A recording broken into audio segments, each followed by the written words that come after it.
Good day everyone, my name is Mary Rose Algabre and today I'm gonna tackle about the Noli Me Tangere hypnosis. So we all know about Noli Me Tangere was the first novel of Dr. Jose Rizal that was published. The main character of Noli Me Tangere was Crisostomo Ibarra, who believed to be an alter ego of Dr. Jose Rizal. So, this novel revolves around the protagonist Crisostomo Ibarra. He is an Illustrados whose bloodline was a mixture of Spanish, Filipino, and Mestizo. So, he came from a wealthy family in the Philippines in Calamba.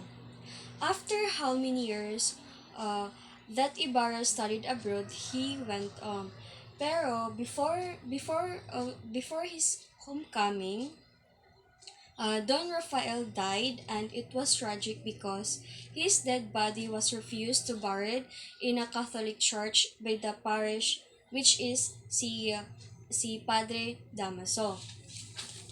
So, dahil sa nangyari sa kanyang ama, muntik na ni Don Crisostomo Ibarra mapatay si Padre Damaso, na ito ay naging dahilan kung bakit hindi natuloy yung kasal nila Maria Clara. So, on the other hand, Maria Clara is the sweetheart of Crisostomo Ibarra. She is the adopted daughter of Kapitan Tiago. And yung kanyang totoong ama is si Padre Damaso.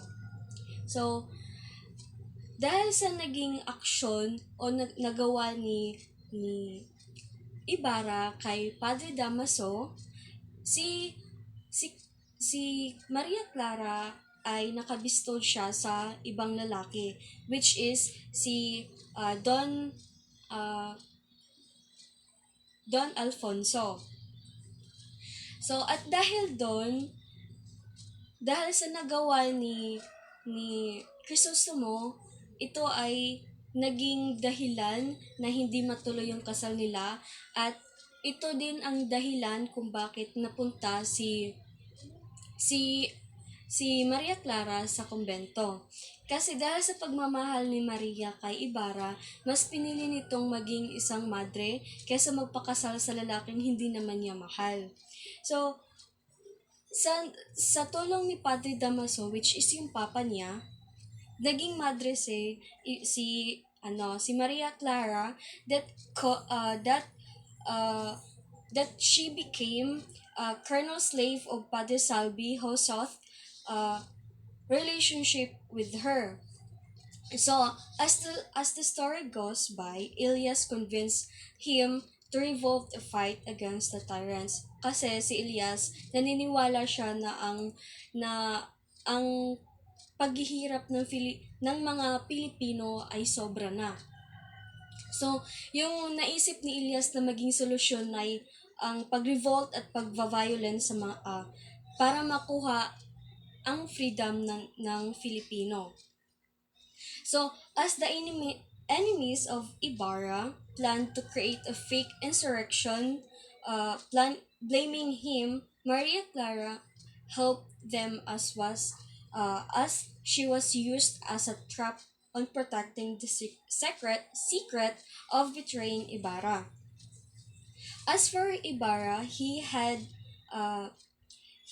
no choice but to escape by the help of Elias. So, sa part na ito is tinulungan ni Elias si Ibarra na makatakas. Habang tumatakas sila ay hinahabol sila ng Guardia Civil, na itong naging dahilan kung bakit si Elias yung natamaan at si Ibarra yung hindi. So, yung nangyari ay parang ginawa na lang nagpretend na lang si Elias na siya si Don Ibarra para makatakas si Crisostomo sa mga Guardia Civil.